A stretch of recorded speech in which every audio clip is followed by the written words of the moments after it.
新鮮出爐嘅燒肉啊，燒晒煙，切落去嗖嗖聲嘅喎。55蚊嘅豬扒拼雞翼，份量係非常之大㗎，好抵食啊！咬呢度啦。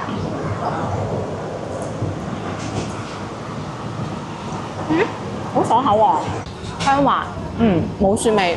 我都係唔知，好你睇下我。用新鮮排骨。我唔會宣傳，但係呢個全新鮮。都食得出係冇雪味嘅，我就覺得排骨。Hello， 大家好，我係毛毛啊！我哋依家喺香港嘅元朗，今日咧會同大家介紹元朗最出名嘅冬菇亭，會去3個咁多嘅。Go！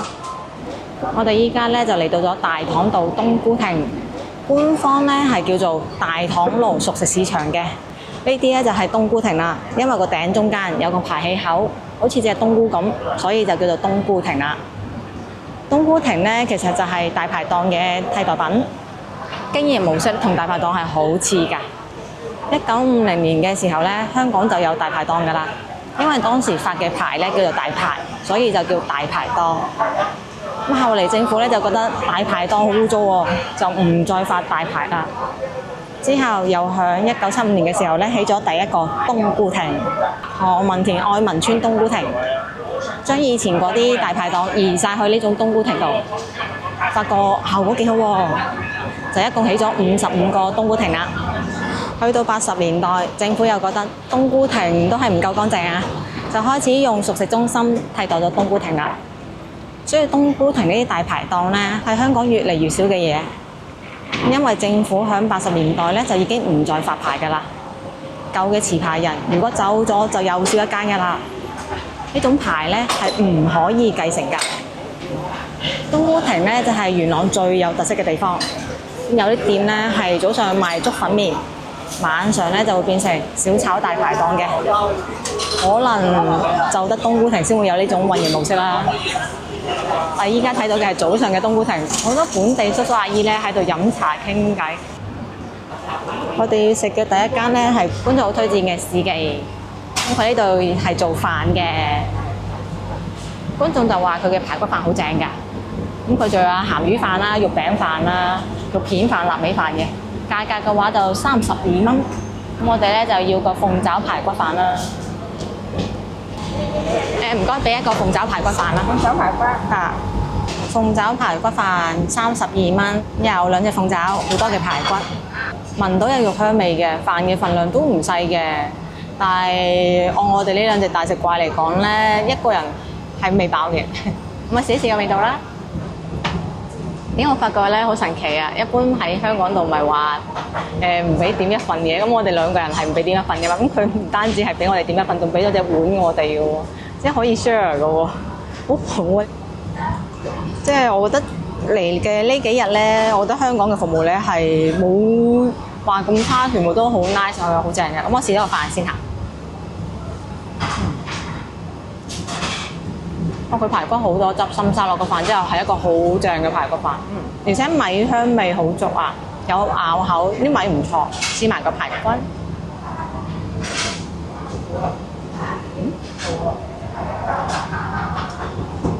佢排骨全部都係淨係肉嗰嚿嚟嘅喎，冇骨頭嘅喎，唔使肚骨咯，好方便。咁啊啲肉咧係好滑嘅，唔鹹。佢排骨嘅味道咧係偏鹹嘅，不過咁樣咧就更加適合撈飯啦。終於有嚿有骨嘅喎，呢個有骨㗎，係軟骨白色嗰種，香滑，冇雪味。我都係唔知，好你睇下我。用新鮮排骨。我唔會宣傳，但係呢個全新鮮。都食得出係冇雪味嘅，我就覺得排骨。啲醬料落去啊，好重啊。就諗住有人冚過晒嗰陣味，但係反而冇肉香味。你哋係有個香味嘅。冇人知，好多人唔知㗎。即係全部都係當日新鮮整新鮮咩嘅？係啊，唔係，我有一批人夜晚做㗎啦，你唔做之後中有賣人。好。就中意你哋嘅真誠，有醃料夜晚黑做一批早上食嘅。先同老闆娘傾偈嗰陣時咧，佢就話呢度嘅早上嘅排骨係琴晚就開始醃㗎啦，咁醃足1晚，所以就可能導致有少少鹹咯，但係就好啱撈飯咯，同埋佢主要個飯係好好食㗎，同埋個份量真係好大啊！試下個鳳爪啊，鳳爪做嘅係呢種紅色嘅鳳爪啊，係好茶樓嗰種味道嚟㗎，好食嘅。一個鳳爪排骨飯咧係有一隻鳳爪，但係都開咗兩半嘅。大細咧就呢個大細咯，唔算特別巨大嘅，彈牙有膠質，唔係太過腍嗰種嘅。不過就會有少少雪味咯，鳳爪就排骨就好食啲，我覺得排骨好正。試下佢呢個充滿咗汁嘅呢啖飯啦。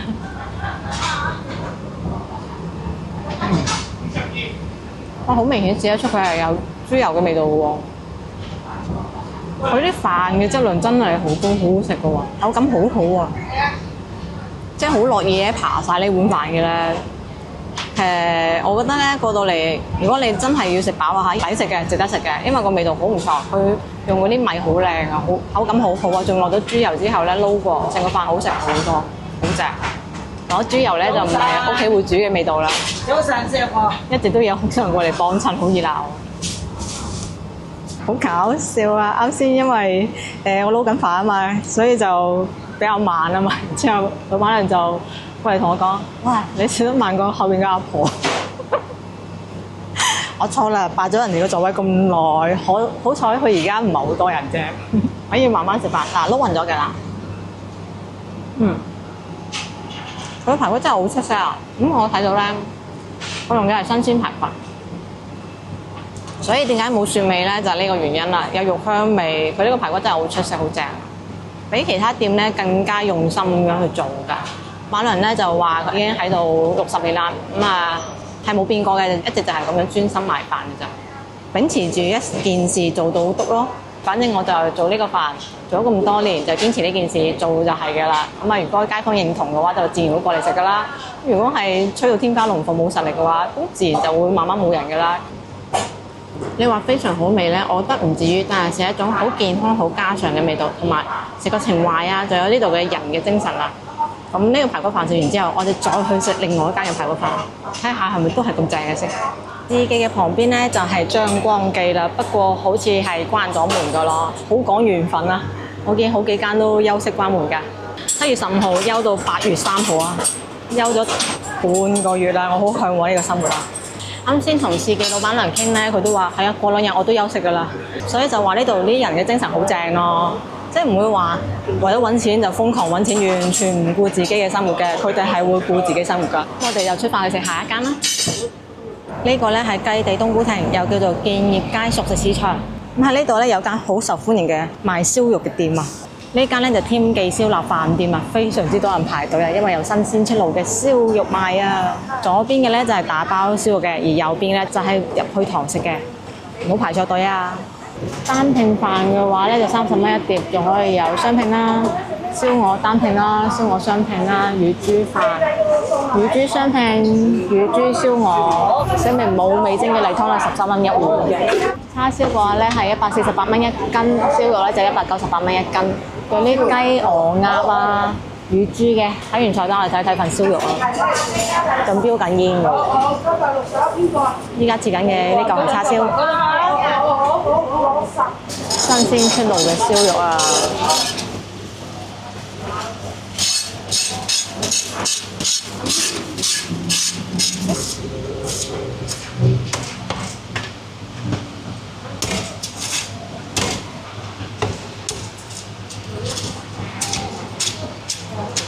飆晒煙啊！切落去唰唰聲嘅喎。要餸係嘛？燒腩飯、擺飯一盒。係，同埋一個生熟地湯。因為堂食太多人排隊，所以我哋就買咗外帶嘅。呢個咧就係燒腩飯啦，呢個咧就生熟地湯，本地人咧又會叫佢做黑湯嘅。燒腩飯嘅份量咧就係咁樣啦，我哋睇睇個燒腩啦。現場聽佢切嗰時咧，個聲咧係好吸引嘅，好明顯咧係有脆皮嗰層嘅，然之後咧分咗3層嘅，好正宗嘅燒腩。咁佢呢邊嘅燒肉咧，我問佢有冇分腩啊，佢話全部都係腩嚟㗎。大概10分鐘咧，我就見佢賣完咗一嚿燒肉㗎啦，好快。好多街坊咧都係1斤2斤咁樣稱走嘅，好誇張嘅。趁新鮮炸臨試一試個燒腩啦，費事擺得耐唔脆啊！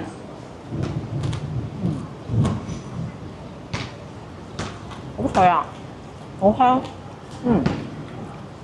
新鮮豬肉嚟嘅喎，因為完全冇蒜味。口感好好，肉唔柴，脂肪唔會話太過肥膩。係一個好嘅燒腩，好食。不過因為外帶啊，佢配嘅咧呢個紫匙羹啊，好搞笑喎，我覺得。自己食個飯啦，好鞋口啊！自己嘅匙羹，飯唔會話好霉嗰種嚟嘅，有米香嘅。不過就唔夠彈牙咯，就普通嘅飯咯。佢皮好脆好脆，肉又夠晒多汁喎，好好味。而且佢調味好好啊，唔會太過鹹，就係啱啱好正嘅味道，好滿意啊！呢份燒腩超級好食，怪唔知咁多人排隊啦。特別係呢種出品啊，喺香港係屬於非常難得㗎。一盒咧大概係有9嚿燒腩嘅，我覺得真係好抵食，好正，個味道真係好好味㗎。人哋排隊唔係即係純粹貪佢平嘅，佢真係出品好好嘅。就算稱咗話稱多少少都話冇所謂啦，照拎走啦。同埋好多街坊係自帶容器去裝佢走嘅。佢飯咧就一般，但係佢燒腩真係好好食㗎。建議觀眾嚟買嗰陣時咧，就係要個燒腩啦，唔使要飯啦。淨係稱燒腩嘅話咧，好似195蚊一斤嘅。呢碗黑紋紋嘅咧就係生熟地湯啦，本地人咧又會叫佢做黑湯，因為真係好黑啊。咁佢除咗有呢種黑湯之外咧，仲有一種菜湯嘅。咁佢呢啲例湯咧都寫明係冇味精嘅喎。嗱，食燒腩咧雖然好食，但係你睇佢咁脆嘅皮就知熱氣啦。熱氣梗係要飲啖湯啦，啱好生熟地咧係比較清熱嘅。唔好睇佢黑紋紋喎，其實唔苦嘅，就係一個香嘅藥材味嘅湯嚟嘅咋，好飲㗎。唯一唔好嘅應該係呢隻匙羹，我已經見到佢好嚴重嘅變形啦，因為一隻紙嘅匙羹啊。所以怪唔知咁多人咧係選擇排隊去堂食啦，因為呢啲匙羹講真啦，如果你作為遊客嘅話，你冇辦法喺食完呢個飯加呢碗湯嘅情況下，佢仲可以使用到咯，即係可能捱唔過全程㗎，咁啊只能話有頭家或者係返酒店食㗎咋，咁啊點搞啊？飲到一半冇匙羹。好香嘅湯，咁佢係新鮮嘅，有少少溫度嘅，但唔會話好辣手嗰種嚟㗎。下邊仲有料嘅噃，而且生熟地之後係有放瘦肉嘅，好香啊！試下個瘦肉仲食唔食得到？哇！佢煲湯嘅肉都用好靚喎，有肉香味嘅喎，而且炆到好腍嗰種。呢種係好食嘅湯渣嚟嘅，呢嚿真係食得到喎，好香喎！我呢碗湯我記得好似先10蚊雞左右嘅咋。好抵飲啊！你睇呢個份量㗎，生熟地嘅味道咧係比較濃㗎。飲完之後咧，輕輕地咁仲有啲回甘啊，好香啊！呢個湯真係好飲㗎。佢個飯啊，同埋佢出品嘅湯真係正，怪唔知咁多街坊嚟排隊啦。黑紋紋嘅呢嚿咧就係生熟地啦，不過其實都係統稱嚟嘅啫。生地係生地，熟地係熟地，生地咧係冇咁黑嘅。雞地冬菇亭，我哋第二間要食嘅咧係盛記茶寮，都有好多觀眾推薦佢㗎。不過咧，就有啲觀眾話佢嘅衞生情況麻麻喎，咁我哋睇下有幾麻麻。因為隔離就係公廁，真係黐住公廁嘅喎，連台都擺到黐住公廁嘅喎。不過有好多空台嘅，總體嚟講睇地面乾淨啊，台面乾淨，我覺得都還可以啊。咁主要係食飯嘅，中午55蚊堂食㗎。可以任揀2款啦，豬扒、雞球、雙蛋、餐肉、腸仔、雞翼、火腿，亦都可以單點嘅。不過呢啲係一塊嘅價錢。咁佢咧有好多個休息日㗎，睇下7月11號、7月25號都係會休息㗎。嗱，入邊咧就係佢嘅廚房環境啊。咁佢有早餐，亦都係有午市套餐嘅，就一定要2款咯，冇得單點㗎。要汽水嘅話就加5蚊，冷熱同價嘅。既然同價，梗係揀凍嘅啦。而家好熱啊！而家俾你得㗎啦。得。OK，好唔該。唔係，雖然係大排檔，但係咧都係自級款啊。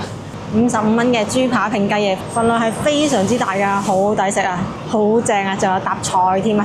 個豬扒係好厚嘅，你睇手指公咁厚啊！俾咗起碼有3隻雞翼，咁我係要咗一個凍飲嘅冰可樂啊，真係好冰凍嘅，咁可以揀汁，有豉油汁啦、粟米汁啦同埋咖喱汁㗎。你唔講嘅話咧，係默認豉油汁，同埋咧，如果你企喺度點單咧，默認係外帶嘅，所以你堂食嘅話一定要坐喺度點單，冰可樂，哇！聽聲又覺得爽啊，正啊！好熱啊，飲啖嘢飲先啦。爽啊！咁就開餐啦，係真係好大嘅呢個份量，丁非常之巨型，好厚。咁呢度食飯咧係用叉同埋匙羹嘅，其實咧可以飲滾水嘅，但係佢哋一般啲滾水真係滾水嚟㗎，好健康。爭一樣嘅豬扒，咁佢係冇刀嘅，所以真係叉起塊豬扒啦，好過癮啊！第一次咁食咋，咬呢度啦。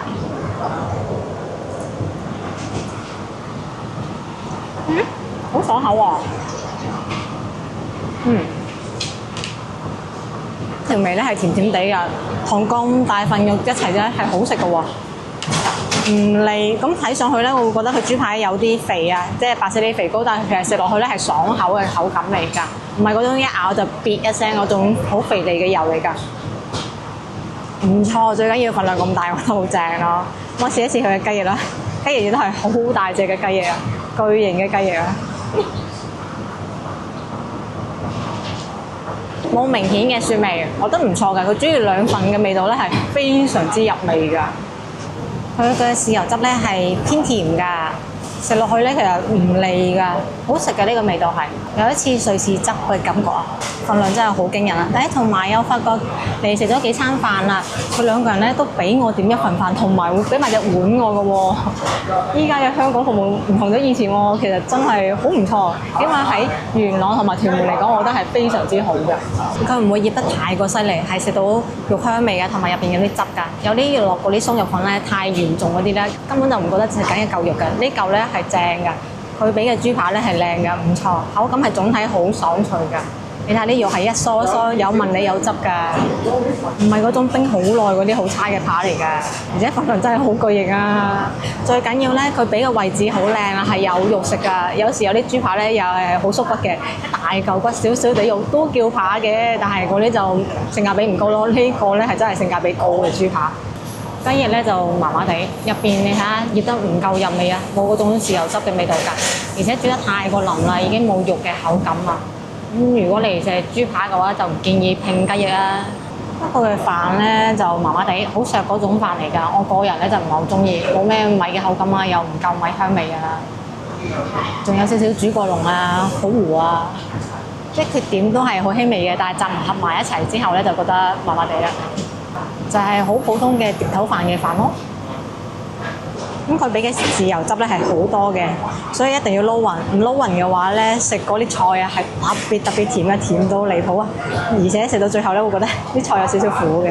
即係飯同菜，我覺得係個人唔係好中意嘅，主要就係食呢塊扒。呢塊扒真係又好食又大件又抵食。不過佢可以單點扒，係真係單點，即係冇埋飯嘅單點啊，冇飯嘅單點。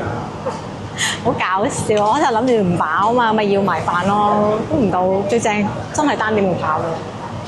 食到手咧就可以單點呢份扒。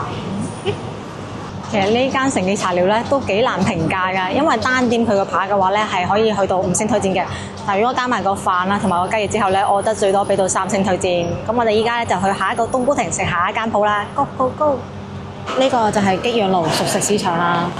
咁呢個冬菇亭咧就係以大排檔為主嘅，而且睇個樣咧係比前面嘅兩個冬菇亭新淨一啲㗎。不過掛咗好多燈籠，好過癮啊！好懷舊嘅感覺。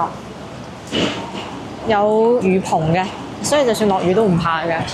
亦都因為落雨食下咧就食一啲嘢，睇下啲咩食嘅，有麵嘅，好多都係呢個好運來嘅喎。你睇連續3間都係佢喎，有食粥嘅，慈記好傳統嘅早餐食粥啊，鹹煎餅、油炸鬼，有做小炒嘅，有做盤菜嘅。因為今日落雨啊，所以食下咧就少一啲。就咁睇價格咧係比較親民。價格嘅話咧，麵係30幾蚊，飯咧就40幾蚊。冬菇亭咧一般定價唔會話非常之高㗎，好抵食㗎。主打就係親民街坊店。